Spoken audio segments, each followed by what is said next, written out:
علموهن من عقل من بنيه هغه چې عقل بدله پویدی به هغه ته وشول پیداوله ومن لم يعقل ګوره خندا کسان ګرځه په دې مرز تقریبا ډیر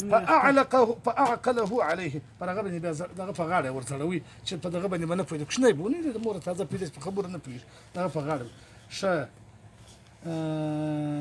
چشمیانو د دغه خندا اسپه ابو داود جلد دوم صفحه 2